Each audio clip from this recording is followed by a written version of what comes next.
Let's give all praises to Yahweh, Bahashem, Yahweh Shai, Bahashem, Rakakwadash. Let's give all praises to the Most High, whose true name in ancient Hebrew is Yahweh, in the name of his only begotten Son, whose true name in ancient Hebrew is Yahweh Shai, and the Holy Spirit, which in the ancient Hebrew is the Rakakwadash. Double honors to the elders of GMS, who taught us the truth by the Holy Spirit. Honors to the brothers risking their life and freedom to push the gospel. Peace and blessings to the elect, who consist of the so-called Negroes, Latinos, Native Americans, who make up the lost 12 tribes of Israel, according to scripture and prophecy. And the elect would be 1/3 of the Israelites, who in the last days are returning back to Yahweh Bahashem, Yahweh Shah for salvation. While the 2/3 of Israel who don't seek the Lord in time will be destroyed with America. And that's according to prophecy. So we back with another live lesson through the mercy and spirit of Yahweh Bahashem, Yahweh Shah.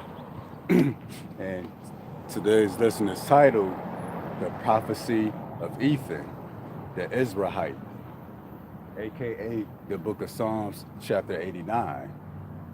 And Ethan, who's the author of Psalms 89, which you read the book of Luke, it tells you that, Psalms is prophecy, so that makes Ethan a prophet. The various authors in the book of Psalms, they're prophets, with David being the most notable one. But the other authors of the book of Psalms, they're prophets, because not only was they speaking on things happening then, but they were speaking on the future in the spirit as well. So yeah, the prophecy of Ethan, and that's the thing too. There's many more prophets than what you read about in the scriptures. That's where the 144,000 come into play. And really, I believe 75%, maybe even 80, 90% of the prophets weren't even mentioned. Because how many names we come across in the scriptures? The prophets. Maybe somewhere between 30 to 60, but it's 144,000 out there. And Ethan is one of them. So we about to get into his prophecy. Again, which is Psalms 89. Shalom to my brother Iwanathan Bakar. Yahweh Ba'ashim Yahushai Barak Adam. And Barak Adam to everybody else tuning in. This is the book of Psalms, chapter 89. We're going to get 1 through 2. I will sing of the mercies of the Lord forever. With my mouth will I make known thy faithfulness to all generations. For I have said, mercy shall be built up forever. Thy faithfulness shalt thou establish in the very heavens. So we about to get all the way into it. So I guess I'm going to go quick. So verse 1, it says, I will sing of the mercies of the Lord forever and ever. So this ain't got nothing, Psalms are songs, but in the spirit they're a prophecy. So, in this lifetime, when it says I will sing of thy mercies forever and ever, it got nothing to do with singing and dancing and music, but it got everything to do with prophecy. Because again, it says I will sing of the mercies of the Lord forever. But let's go here real quick. Let's see what the singing is really going into. This is Psalms 47:7. For God is the King of all the earth. Sing ye praises with understanding. See that? Sing ye praises with understanding. So it really goes into teaching and prophesying. Then when you look up in the Hebrew with understanding, it says to be taught. That's why when we come back to the book of Psalms 89:1, I will sing of the mercies of the Lord forever, meaning we would teach the mercies of Yahweh Bahashem Yahweh Shai, and that's what we do in this truth. We teach the mercies of the Lord. It says, with my mouth will I make known thy faithfulness to all generations. See that? He said with his mouth, he will make known. And with our mouth, we make it known the mercies and the faithfulness of Yahweh Bahashem Yahweh Shai. We making it known, meaning it would be unknown, meaning we teaching. The ministry deal with teaching and being taught. So now, moving on, again it says, I will sing of the mercies of the Lord forever. That's happening right now. And we're going to go into what the mercies of the Lord look like. ultimately. Yeah, of course, mercy is having mercy in the times of trouble, being saved. But the Lord's mercy and his perfection, we're going to come here to the book of Psalm 60, Isaiah 60 and 10. It says, and the sons of the strangers shall build up thy walls, and their kings shall minister unto thee. It says, for in my wrath I smote thee, but in my favor I had mercy on thee. So that's what the Lord's mercy looked like. That when you read it in the NLT, foreigners will come to rebuild your towns, and their kings will serve you. But again, it says, in my favor have I had mercy on thee. And then the Lord continues on that mercy. Therefore, thy gates shall be open continually. They shall not be shut day nor night, that men may bring thee the forces of the Gentiles. That word forces would be the riches. So the nations gonna give everything they got to us, even themselves and that manual labor. That men may bring unto thee the forces of the Gentiles, and that their kings may be brought. For the nation and kingdom that would not serve thee shall perish. Those nations shall be utterly wasted. So that's the mercy and the favor of the Lord. In his wrath, he smote us by putting us in slavery. But in his favor, he had mercy on us. So what the Lord's mercy look like? Well, everybody else that put us in slavery, well, they're going to be our servants in the kingdom of heaven. That's Isaiah 4 and 2, Revelation 13 and 10. So that's the mercy that we sing of now. And that's the faithfulness of the Lord. And that's why when we come here to the book of Psalms 101 verse 1, it says, I will sing of mercy and judgment. So then when Ethan the Ezrahite, Psalms 89 and 1, I will sing of the mercies of the Lord forever and ever. Again, it got nothing to do with singing and dancing, but with prophecy, prophesying, teaching and being taught. The words of Yahweh Bahasham Yahweh Shai going out. So again, Psalms 101 and 1, I will sing of mercy and judgment. Really, that's the new song. When you go into it, that's the new song. I will sing of mercy and judgment unto thee, O Lord, what I sing. And we know Psalms 47 and 7, sing praises with understanding. So the Lord likened his ministry to a choir. And in the choir, people got different roles and different functions on what part of the song they come in and what part they go out. That's the same here, that's the body. And then when we come here, Psalms 145. I think we're gonna get 4 through 6. As a matter of fact, let me read this again. I will sing of thy mercies. I will sing of the mercies of the Lord forever and ever. Really going into prophecy, and we know what the Lord's mercy look like. Everybody that took us captive, they're gonna be our servants, and they really ain't got no choice. With my mouth, I will make known thy faithfulness to all generations. That's going on right now. The faithfulness of Yahweh Bashim Yahweh Shai is being made known, meaning it was once unknown. But the faithfulness of the Lord, that's what's being taught in the last days. That's what Psalms 145 and 4 say, one generation shall praise thy works to another, and shall declare thy mighty acts. I will speak of the glorious honor of thy majesty and of thy wondrous works. And man shall speak of the might and of thy terrible acts, and I will declare thy greatness. And that's what we do during this truth. We declare the greatness, the mighty, and the terrible acts, and the faithfulness and the mercies of the Lord. That's that new song, Psalms 101 and 1. I will sing of mercy and judgment. Them the two things on the table right now, mercy and judgment. Psalms 89 verse 2, for I have said, mercy shall be built up forever. And now mercy got a capital M. Mercy shall be built up forever. Thy faithfulness shall thou establish in the very heavens. Now we about to get into that now. So let's see who this mercy is dealing with, since it got a capital M, which really don't mean nothing because this is English translation. But in the spirit, it do mean something, because it says again, mercy shall be built up forever, and we're going to show who's going to be built up forever. So dealing with this mercy, we're going to come to the book of Romans, chapter 9, verse 13.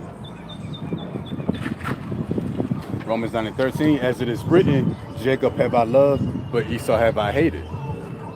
Goes on to say, what then shall we say then? Is there unrighteousness with the Most High? God forbid. For he said to Moses, I will have mercy on whom I will have mercy, and I will have compassion on whom I will have compassion. So mercy is not just the act of giving mercy, but mercy represents a people. And that people would be Jacob. That's why he said, I hated Esau, but loved Jacob. He's going to have mercy on somebody, but the other hand, he's not going to show no mercy. That's dealing with Jacob and Esau. So Psalms 89 and 2, for I have said, mercy shall be built up forever. That mercy is dealing with Jacob, the 12 tribes of Israel. You know, but in this lifetime, beginning with the elect. And I'm dealing with this mercy when we come down to verse 23, 21. It says, have not the potter power over the clay of the same lump to make one vessel one to honor and another to dishonor. Dealing with Jacob and Esau. Jacob was the lump of clay to receive honor in the end, while Esau will be shown dishonor.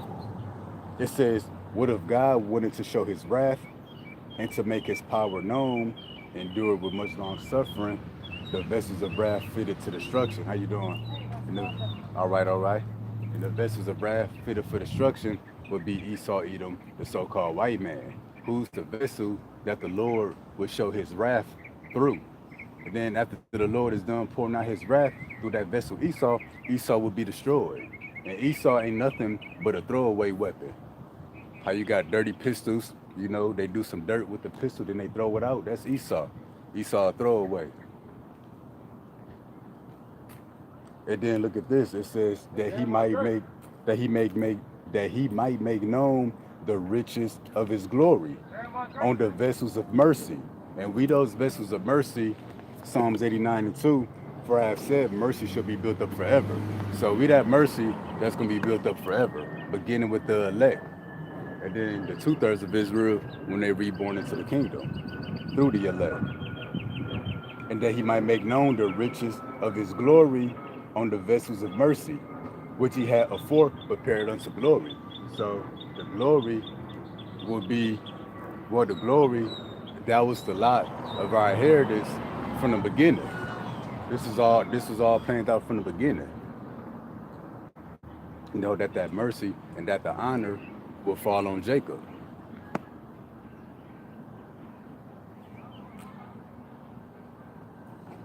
Psalms 89 and 2, 5 said, mercy shall be built up forever. That's dealing with the lost 12 tribes.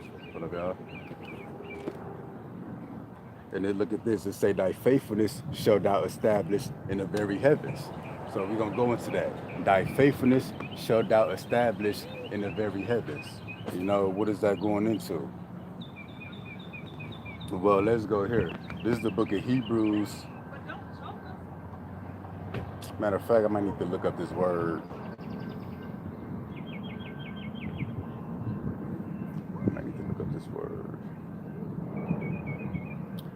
Psalms 89.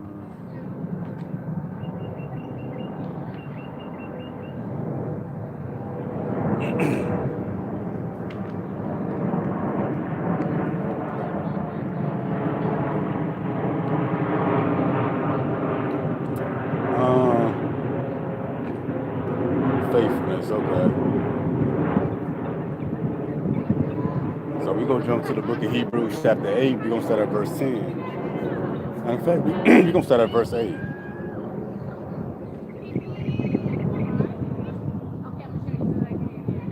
Okay. So again, Psalms 89 and 2. For I have said, mercy shall be built up forever. And we know that mercy is dealing with Jacob. You know, the vessels of mercy. And it say, thy faithfulness shalt thou establish in the very heavens. So let's deal with that. And that faithfulness that's going to be established in the very heavens, that's dealing with the new covenant. Because the first covenant, it wasn't established in the heavens, it was established here on earth. But it say, Hebrews 8 and 8, for finding fault with them, he say, behold, the days come, saith the Lord, when I will make a new covenant with the house of Israel and with the house of Judah. Not according to the covenant that I made with their fathers in the day when I took them by the hand to lead them out the land of Egypt, because they continued not in my covenant, and I regarded them not, saith the Lord. And this is the difference with the new covenant. For this covenant that I will make with the house of Israel after those days, I will put my laws unto their mind and write them in their hearts. I will be to them a God, they should be to me a people. So the new covenant, the laws and commandments, I guess the simplest way to put it, they're going to be part of our DNA. The Lord going to write the laws and commandments in our DNA, which is really a bad way to put it, but the easiest way to describe it. We're going to put the laws and statutes in our inward parts, because the first law, it was given externally. It wasn't written in our inward parts. And the law was to be a reminder on how to walk in the ways of the Lord. Well, in this new covenant, the Lord, well, first we got to be given new bodies, because these bodies, they prone to sin. It's impossible to be perfect and keep the ways of the Lord in these bodies. So, reading between the lines, we got new bodies coming, and that's how the laws and commandments are going to be written in our inward parts. And again, that first covenant was established on earth. And what Psalms 89 and 2 say, the end of it, thy faithfulness shalt thou establish in the very heavens. And so that new covenant is going to be given to us in the heavens, in that fathership. It's not going to be given to us on earth. Because see, the first covenant, the Lord had to come down from the heavens to the earth to give us that covenant. For the second covenant, the Lord going to call us up to him. And, make the laws and commandments as part of our makeup. And again, that's going to be in the heavens, in the fathership. And continuing on, it says, and they shall not teach every man his neighbor and every man his brother, saying, know the Lord, for all shall know me, from the least to the greatest. That's all of Israel. It says, for I will be merciful unto their unrighteousness, and their sins of their iniquities will I remember no more. That's the point. And that he saith a new covenant. He hath made the first old. So the first covenant was old. And again, the first covenant, the Lord established it in the earth. And what it say? Now that which decayeth and waxeth old is ready to vanish away. What decayeth and waxeth old? These bodies. Letting you know that the new bodies are coming. And the new bodies are going to have the laws and commandments built into it. And that's how the new covenant is going to be given. It's going to be given in the heavens in that fathership. And we're going to prove that a little more. We're going to come to the book of Revelation 21.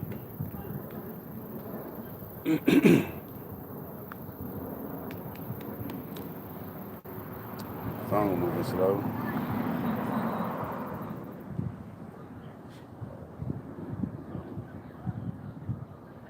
Come on. Excuse me. This is Revelation 21. Look at this. And it said, I, John, saw the holy city, New Jerusalem. And this is not a literal city, a building. This is a people. This is the elect. And the rest of the verse proves it.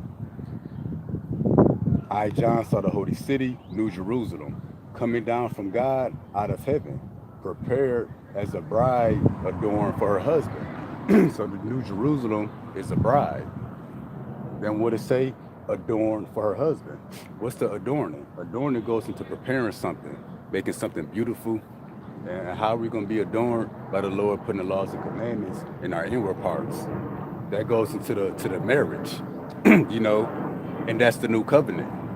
And that's why it's called New Jerusalem. Because what was old Jerusalem? With the old covenant. The Lord gonna make a new covenant and we're gonna be called New Jerusalem. Why? New Jerusalem, new covenant that's gonna be given, as a part of those new bodies. It's gonna be a package deal. So coming down, I saw New Jerusalem coming down from God out of heaven, prepared as a bride adorned for her husband. So again, we being prepared now in the spirit, but the Lord gonna give us the body to match this new understanding that we have. And those new bodies will have the laws written in the inward parts. Then we can be the bride of Yahweh Shah, because we can't, not in these filthy bodies. What Hebrews 10 and 13 say, now that which decayeth, waxeth old, what decayeth and wax old these bodies. So new ones are coming. And in those new bodies, we officially be the bride of Yahweh Shah. And again, that's why Psalms 89 and 2 say, for I have said, mercy shall be built up forever. Thy faithfulness shall thou establish in the very heavens. So that new covenant, it's not going to be of this world. It's going to be of the heavens. That's what that new covenant is going to be established at. It's going to be above the earth. And then continuing on, in Revelation 21 and 3, it says, and I heard a great voice out of heaven saying, behold, the tabernacle of God is with men, and he will dwell with them. They shall be his people, and God himself shall be with them and their God. That's that faithfulness. So again, Psalms 89 and 2, thy faithfulness shall thou establish in the very heavens. So in other words, that marriage is going to take place in the heavens. That's the fathership. Now continuing on, this is the book of Psalms 89, verses 3 through 4. It says, I have made a covenant with my chosen. I have sworn unto David my servant.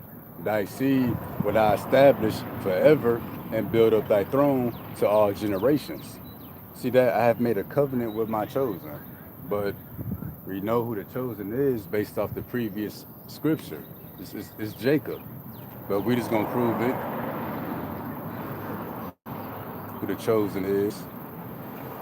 Because according to an American Christian, any and everybody could be chosen. And that's the thing. Everybody think they chosen in these last days. The Lord about to show you otherwise. To say many are called and few are chosen. And that many is only dealing with the house of Israel. They ain't even dealing with the other nations. This is Isaiah 41 and 8. But thou, Israel, art my servant. Jacob, whom I have chosen. The seed of Abraham, my friend.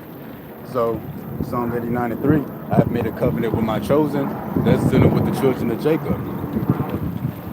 It says, I have sworn unto David, my servant. And we're going to show a little more. And see, this is Old Covenant, or excuse me, Old Testament, which is originally called the Old Covenant. Old Testament, the book of Isaiah, when he said Israel, Jacob, my chosen. But we're going to show that it's the same in the New Testament, which was originally called the New Covenant. We're going to come back to the book of Romans 9. We're going to get verse 3.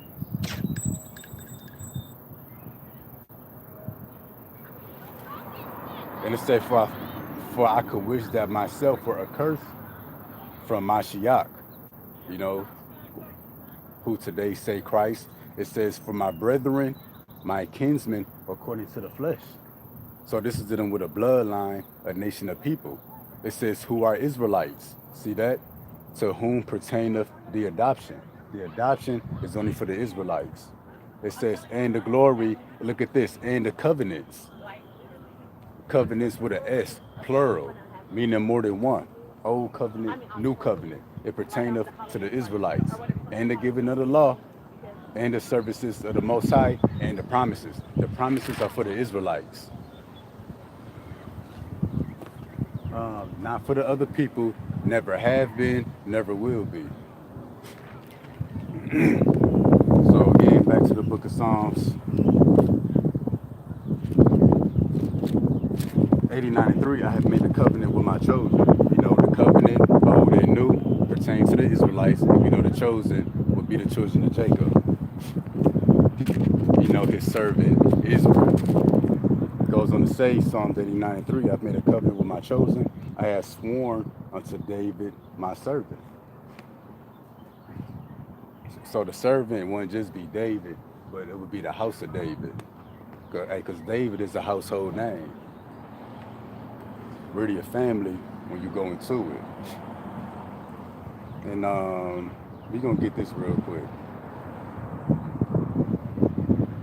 This is the book of Isaiah, chapter 55, verse 3. It said, incline your ear, come unto me, hear, and your soul shall live. And I will make an everlasting covenant with you, even the sure mercies of David. See that? So, Psalms 89:3 said, I've made a covenant with my chosen. I have sworn unto David, my servant. That's going into that mercy that we tap into when we incline our ear to Yahweh Bahasham Yahushua, that we hear with understanding and be fully persuaded in our own mind and seek our salvation with fear and trembling. That's how we know when you really believe it. Because people say they believe, there's just lip service. People believe everything nowadays. But see that, incline your ear and come unto me, and your soul shall live. I will make an everlasting covenant with you. So yeah, for the Lord to make an everlasting covenant with you, first you got to be of the household of David, which a house represents a lineage, a family, a bloodline, a nation of people. But you are eligible for that mercy when you incline your ear. So if you can't receive this word with understanding, mercy, you don't qualify for it. You disqualify from it. In other words, you reject it like Esau in his current lifetime.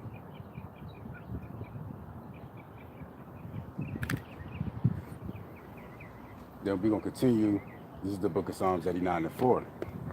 It says, thy seed will I establish forever and build up thy throne to all generations. It says thy seed. It don't say all seeds. It don't say the seed of Edom, the seed of Moab. It says thy seed. And what did it say in the precept before it? It was talking about David. So it's talking about the seed of David, the lineage, the bloodline, the nation of David, to be the Israelites. And that's what the Lord is getting ready to do in his lifetime. Because we got Psalms 101:1. I will sing of mercy and judgment. Those are the two things on the table. Dealing with Yahweh Bahashim Yahushai. And that's the order of the Lord's business. Because the mercy already started. Mercy don't just start when the troubles start. The mercy is starting right now with the doctrine, with this truth going out. So the Lord extended mercy first before the judgment take place. But see, people gonna look for mercy when the judgment begins, but it's gonna be too late.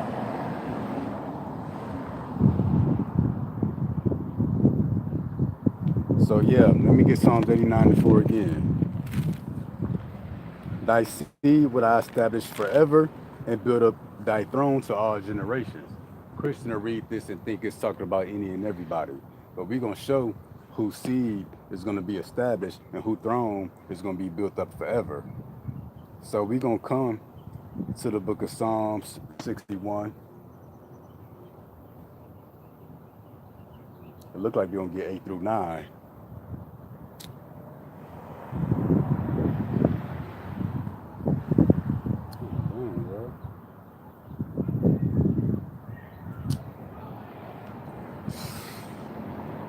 Phone get hot, phone get to tripping. Psalm 61, 8 through 9. Look at this. It says, for I, the Lord Yahweh Bahashim Yahushai, love judgment. I hate robbery for burnt offering. And I will direct their work in truth. And I will make an everlasting covenant with them. And look at this. Their seed shall be known among the Gentiles. And that's why you see this trend on YouTube. Everybody's acknowledging that the chosen people are so-called black people or Negroes or however they word it. And then recently, I seen a trend of people reacting to the chart of the 12 tribes. That include the Negroes, Latinos, Native Americans, so-called.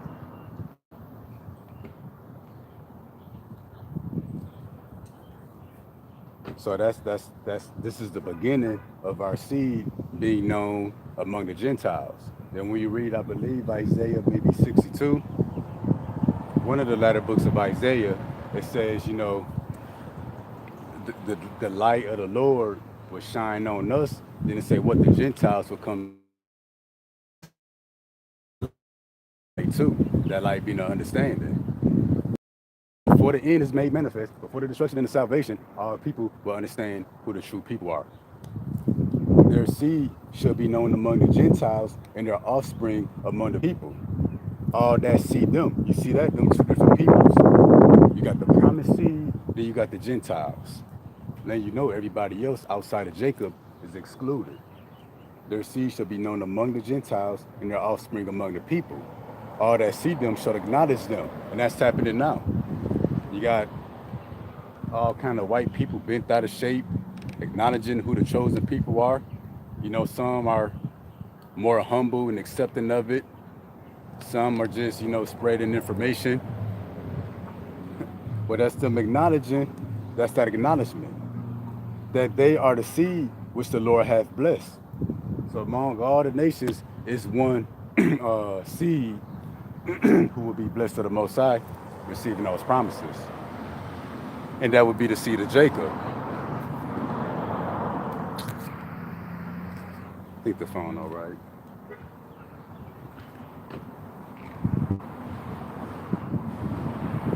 And that's why Psalm 39 and 4 say, thy seed will I establish forever. So first, that chosen seed would have to be made known. And it's being made known right now by the truth going out. And after, everybody will come into understanding who the chosen people are. It says, and build up thy throne to all generations. But see, David, Yahushua, not on the throne right now. So now changes got to come to the earth. And that throne represents rulership, dominion, being in power, having power over the nations. Which you saw the white man is on the throne right now, but not for much longer. That's why Sirach 10 and 10 say, he who was a king tomorrow shall die. So that this prophecy may be fulfilled. So we're going to deal with that. This is the book of Jeremiah 33. We're going to get 16 through 17.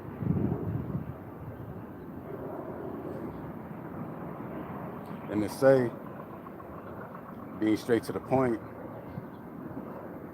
it says, in those days shall Judah be saved, and Jerusalem shall dwell in safety. And this is going into the kingdom of heaven. That's going to be here on earth. It says, and this is the name wherewith she shall be called. The Lord Yahweh Bahashim Yahushua, our righteousness. For thus says the Lord, David shall never want a man to sit upon the throne of the house of Israel. You see that? David shall never want a man to sit on the throne of the house of Israel. And in the NLT says David will have a descendant sitting on the throne of Israel forever. Israel ain't got no throne right now.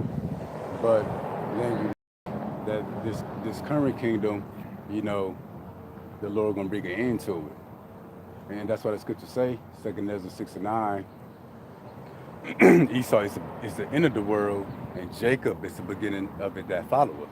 And I wrote of Jacob, David is going to sit on the throne. As a matter of fact, let's go here.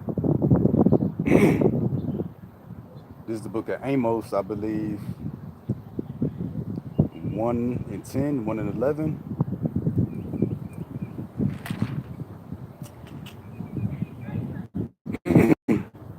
Maybe it's Amos 9 and 10.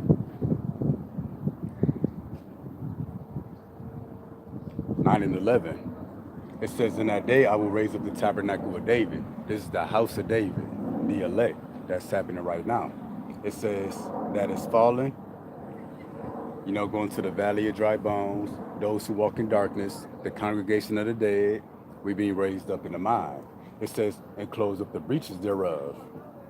And I will raise up his ruins, and I will build it as in the days of old. So the house of David is being built up right now. And for what purpose? The next verse. That they may possess the remnant of Edom.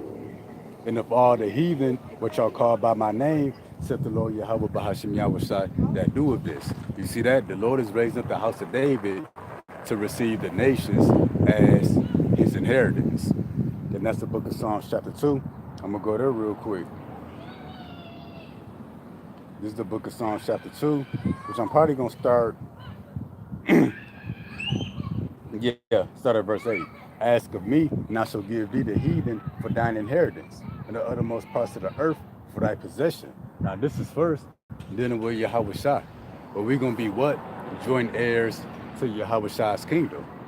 So Yahweh Shai going to share his kingdom with us.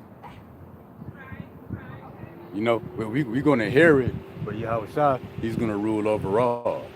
And again, what did Amos 9 say? That the house of David will be raised up to possess the remnant of Edom and all the heathen. So that's why we're waking up now. We're not just waking up to be the house of David in America. Now the Lord waking us up because we're about to receive our inheritance. And that's what? All nations going into captivity to the house of Israel, which is Isaiah chapter 60, verse 10. The Lord's favor and his mercy, that the nations may serve us, and those who don't, the Lord going to destroy them through us.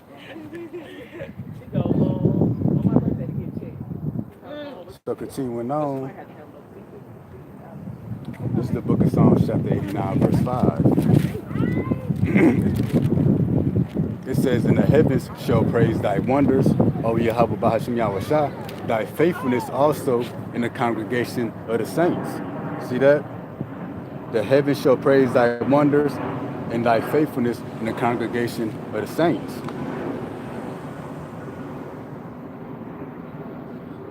So we're going to do this real quick. We're going to come to the book of Revelation, chapter 5 and 11. It says, and I behold, and I heard the voice of many angels round about the throne, the beasts and the elders, and the number of them was 10,000 times 10,000, and thousands of thousands. Saying with a loud voice, worthy is the Lamb that was slain to receive power and riches, wisdom, strength, honor, and glory, and a blessing. See that? That's Psalms 89:5. The heavens shall praise thy wonders. Well, look at this. Thy faithfulness also in the congregation of the saints. So the Lord, you know, Yahweh, Bahashim Yahushua, is getting his praise in the heavens, but he's going to get his praise in the earth. And he's getting his praise in the earth right now through the saints, which will be, you know, the elect of the children of Israel. Now we're going to show who the saints are, because a saint ain't just any and everybody that pick up the book is dealing with the Lord's people. But let's go there. This is the book of Psalms, chapter 148, verse 14. He exalteth the horn of his people, the praise of all his saints, even of the children of Israel, a people near unto him, praise ye the Lord. So the saints will be a people near unto the Lord. How did the Lord, how are we a people near unto the Lord? Through the covenant. The Lord entered into a covenant with us. So the Lord got people near unto him in the earth as well as in the heavens. That we just read, you know, the voice of many angels, 10,000 times 10,000 and thousands of thousands. They are people or spirits near unto the Lord as well. So the Lord got servants or angels in the heavens above and in the earth below. But showing you what in Psalms 89:5. The heavens shall praise thy wonders, O Lord, thy faithfulness also in the congregation of the saints. That's dealing with here in the earth. Showing what? We on one accord with the angels in heaven through the testimony of Yahweh Shah. Although we died, we got mortal bodies, we got no power in our current state, but we on the level with angels through this doctrine, through having this testimony. Because again, we praise and serve Yahweh Bahashim Yahweh Shah on one accord. The way the Lord is served and worshiped in the earth amongst the hopeful elect is the same way that the Lord is served and worshiped in the heavens. And we're going to show that real quick. This is the book of Revelation, chapter 19, verse 10. And this is very straight to the point. And I fell at his feet to worship him, because John saw an angel. And he said unto me, see thou do it not. I am thy fellow servant. He said, I'm your fellow servant. Meaning I worship and serve Yahweh Bahashim Yahushua just as you do. That's what the angel told John. Even though he was an angel, the angel was telling John, I'm nothing special. I'm a fellow servant just like you. It says, and of thy brethren that have the testimony of Yahushua. So that's what put us on the level of angels, is when we got this testimony of Yahushua. Worship the Most High for the testimony of Yahushua is the spirit of prophecy. And let's get this in the NLT. No, don't worship me. I am a servant of the Most High, just like you and your brothers. So that's why Psalms 89:5 said, the heavens shall praise thy wonders, O Lord, and thy faithfulness also in the congregation of the saints. So due to us having this testimony of Yahushua, we part of the heavens as well, an extension of it here on the earth. And see, that's why Psalms 89:2 gonna happen. For I have said, mercy shall be built up forever, thy faithfulness shalt thou establish in the very heavens. So the Lord gonna make us a full extension of the heavens here on the earth. Them celestial bodies, with the glory of the celestial, to be made like the angels in heaven. But when you go into the story, they say the elect gonna be above the angels in heaven.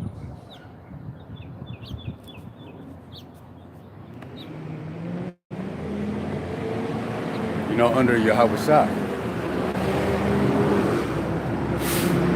Now let's continue on to Psalms 89:6. It says, for who in the heaven can be compared unto Yahweh Bahashim Yahushua? Who among the sons of the mighty can be likened unto the Lord? So yeah, nobody can be compared to the Lord. And I'm gonna get this one. This is, one of the precepts you learn when you first come into the truth. This is Deuteronomy 32:9. The Lord about to brag on himself. Then you know that he's the ultimate J, the ultimate Israelite. Deuteronomy 32:39. Because our people like to brag on their name. It says, see now that even I am he. The Lord said, I'm him. That's what our people say today. I am he, and there is no God with me. I kill, I make alive, I wound, I heal. Neither is there any other that can deliver out of my hand. For I lift my hand to heaven and say, I live forever. See that? The Lord boasting in himself. And that's why, the prophet Ethan in Psalms 89 said, for who in the heaven can be compared unto the Lord? And that's why now when we come to Psalms 89:7, it says, the Most High is greatly to be feared in the assembly of the saints, and to be held in reverence of them that are all about him. You see that? The Lord is greatly to be feared in the assembly of the saints. Meaning, the saints, that's where the fear of the Lord is. Those outside of this circle, they don't fear Yahweh Ba'ashim Yahushua. Not yet. Not yet. But see, God is greatly to be feared in the assembly of his saints. And we got Psalms 148:14, who the saints are. His people Israel, a people near unto him. But the saints include the angels in heaven as well. Because again, just like in heaven, we worship Yahweh Bahashim Yahushua on one accord with the angels in heaven. So just like the fear of the Lord is among the saints here on the earth, the fear of the Lord is among the holy angels in heaven as well.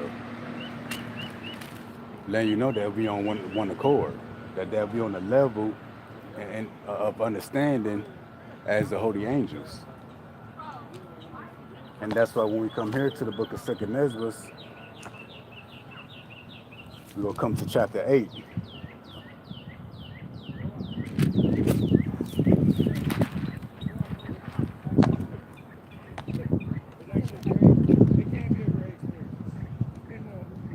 This is the book of Second Ezra, chapter 8. We're going to get 20 and 21.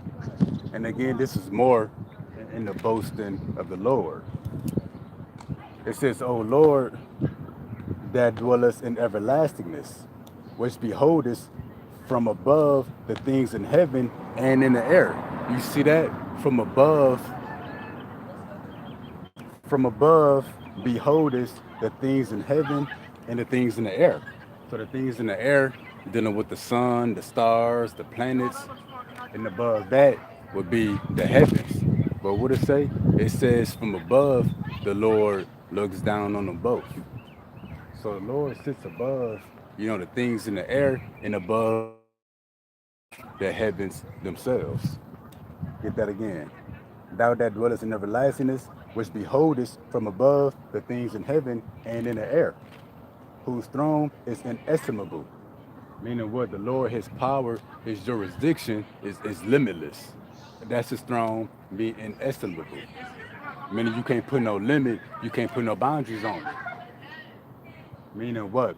The Lord's throne is past, future, present. The physical world we see, the spiritual world we don't see. Then even though when you go smaller, dealing with the molecules and atoms, bacteria, things that are microscopic, nanoscopic, microscopic, nanoscopic. The Lord got jurisdiction over all of that too. And it's another one, even your thoughts, your mind. You know, your thoughts are not secret. Hey, the Lord is there too, even in your mind. So that's why I say the Lord's throne is inestimable. Hey, even in your dreams, which I did a lesson on it. That's why in your dreams, you'll be going through some kind of trouble. You may be fighting. In your dream, you say, I know I'm stronger than this. I know I'm faster than this. I know I'm capable of more. But in the dream, it's like the dream is holding you back. And then you know what? Even in your dreams, Yahweh Bahashim Yahweh Shai is there as well, controlling the outcome of the dream, which is why you have trouble. Showing you he's in full control. Past, present, future, the world, the spiritual world, the seen, the unseen, and even in your dreams, in your thoughts. Lord is there too, in full control. So let's get this verse. Whose throne is inestimable, whose glory may not be comprehended, before whom the hosts of the angels stand with trembling. So even the holy angels, the things that we would fear if we saw one. Well, they stand in fear before Yahweh Bahashim Yahweh Shah, just as we do. And we know that through the testimony of Yahweh Shah, we've been elevated to the level of an angel in the spirit. So continuing on, let me come back to the book of Psalms 89, chapter. And again, this is verse 6. For who in heaven can be compared unto the Lord? So yeah, who could be compared to the Lord? Everlastingness, his throne inestimable. Nobody can match his power. But verse 7, it says, God is greatly to be feared in the assembly of the saints. So that's what the new song is about, of mercy and judgment. The Lord about to send his fear to the nations who serve him not. And that's dealing with the 2/3 of Israel. So this is the book of Ecclesiasticus. Because we established that it's only the saints right now in heaven and earth who fear Yahweh Bahashim Yahweh Shah. But let's come here. We're going to come here real quick. That's only first. We're going to come to the book of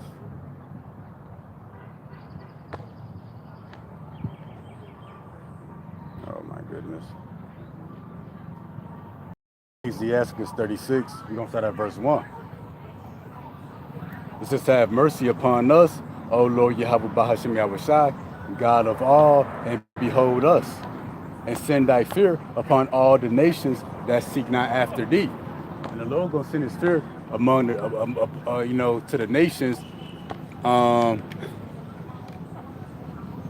a beginning with the 2/3 of Israel,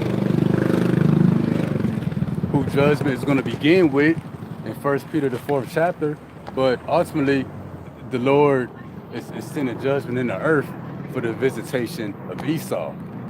When you read, I believe, Jeremiah the 49th chapter, this is Esau's visitation. How the Lord pulled up on Pharaoh personally himself. Well, the Lord about to himself personally pull up on Esau. Because this is spiritual Egypt. And whenever Egypt is on the scene, Yahweh Shai is on the scene as well. That's what's so special about ancient Egypt and the spiritual Egypt, which is America. Yahweh Shai himself gonna pop up. Okay, lift up thy hand against the strange nations, that's Yahweh Shai, and let them see thy power. As thou was sanctified in us before them, so thou be magnified among them before us. And let them know thee as we have known thee. And that's how the nations gonna get to know Yahweh Bahashim Yahushua. That's Psalms 90:16. He known by the judgments which he execute. So the rest of the world gonna get to know the fear of Yahweh Bahashim Yahushua through the judgments. Let them know thee as we have known thee, that there is no God but only thou, O Lord Yahweh Bahashim Yahushua. Now this is the book of Psalms 89. We're gonna get verses 8 through 10 as we wrap it up. It says, O Lord Yahweh Bahashim Yahushua, Lord of hosts, who is the strong Lord like unto thee, or to thy faithfulness round about thee? Thou rulest the raging of the sea. When the waves thereof arise, thou stillest them. You see that? It says, thou rulest the raging of the sea. When the waves thereof arise, thou stillest them. So yeah, of course the Lord can calm the wind, the storm, the waves of the ocean. But we know Revelation 17:15 that the waters are likened unto people as well. Because again, it say, thou rulest the raging of the sea. And what does Psalms chapter 2 say? Why do the heathen rage? That's the raging of the sea. And just like the Lord can still the waves of the ocean, the Lord gonna still the rage of the heathen nations. Now let's go there real quick. This is the book of Psalms, chapter 2. Why do the heathen rage? And again, what does Psalms 89:9 say? Thou rulest the raging of the sea. Meaning what? It says, thou stillest them when the waves arise.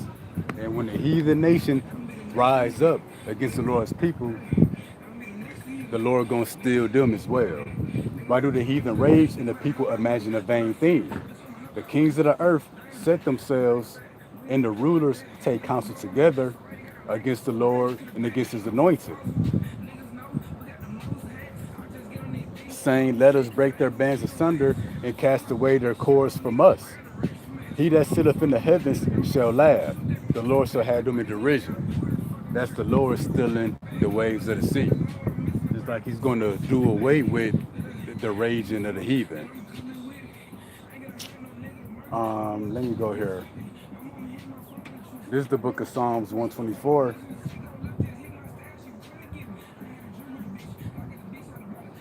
If it had not been the Lord who was on our side, when men rose up. You see that? When men rose up. Psalms 89:8, 89:9. Thou rulest the raging of the waves. When the waves thereof arise, thou stillest them. See that? When men rose up against us,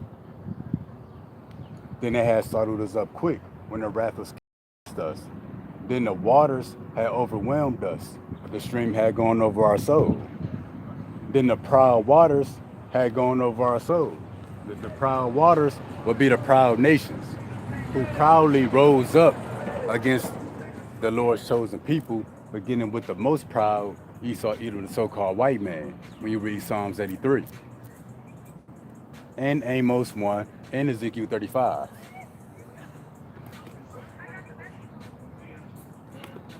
And then what it say in verse 10, thou hast broken Rahab. Then when you look up that name Rahab, we know it's the name of the one lady, but blue letter, it said it's a name that's symbolic of Egypt. And what it say, thou hast broken Rahab, and we know the Lord did break apart ancient Egypt. Thou hast broken Rahab, or Egypt, in pieces, as one that is slain. Thou hast scattered thine enemies with thy strong arm. You see that? In this new Egypt, the Lord is going to break this place into pieces as well. And he's going to what? Scatter his enemies with his strong arm. And what's your strong arm? It's your right hand. And who sits at the right hand of the Heavenly Father? His son, Yahweh Shai. That's why when we come back to the book of Ecclesiasticus 36,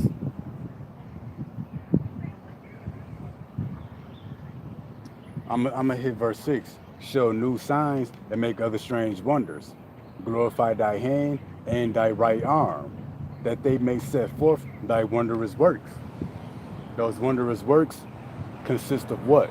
Raise up indignation, that's the nuclear missiles, because they're going to be raised up into the atmosphere. It says, pour out thy wrath. And after the nuclear missiles are raised up, that's the indignation going up. It's going to pour out the Lord's wrath. That's that nuclear fire. To do what? Take away the adversary, destroy the enemy. Make the time short for the elect's sake. Remember the covenant. So in the Lord's wrath, he's going to remember that mercy. So the Lord is pouring out his wrath. The Lord going to bring us through the fire. And that's the book of Zechariah, the 13th chapter. It says, and let them declare thy wonderful works. And it's being declared now.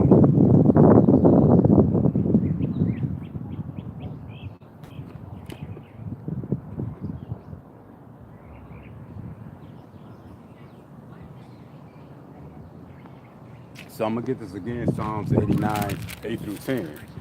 O Lord Yahweh Bahashim Yahushua, Lord of hosts, who is a strong Lord like unto thee, or to thy faithfulness round about thee. So who's like the Most High? Whose faithfulness is like the Most High, that endure forever? It says, thou rulest the raging of the sea. We know it could be the actual sea, the storms, the ocean, or it could be the people raging. When they raise up like waves in the ocean, the Lord gonna sit them down. It says, thou hast broken Rahab in pieces, symbolic of Egypt, our oppression, which would be Esau the white man today, as one that is slain, thou hast scattered thine enemies with a strong arm. And that's the faithfulness of the Lord. And we're going to show that in the book of 1 Chronicles, chapter 21, verse 15. It said, First Chronicles,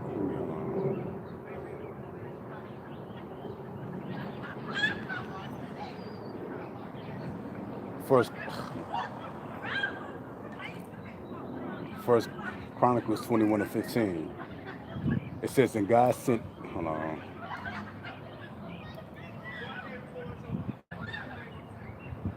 (16 and 15).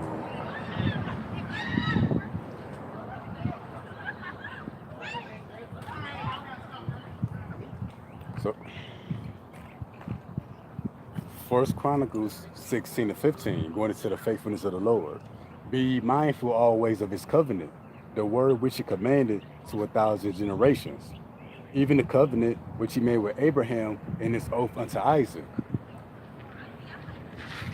and hath confirmed the same to Jacob for a law, to Israel for an everlasting covenant, saying unto thee, I will give the land of Canaan the lot of your inheritance.